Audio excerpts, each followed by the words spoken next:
Step 1 పరిశుద్ధాత్మను అడగండి.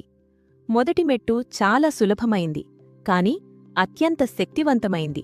అదే అడగటం.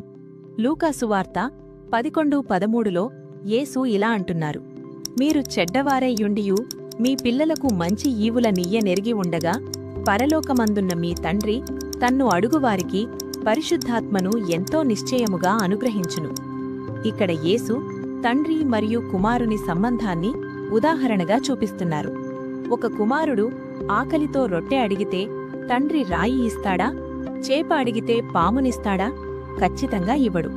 భూమిమీద ఉన్న తండ్రులే తమ పిల్లలకు మంచివి ఇస్తున్నప్పుడు పరలోకపు తండ్రి తన ఆత్మను అడిగేవారికి ఎందుకు ఇవ్వడు?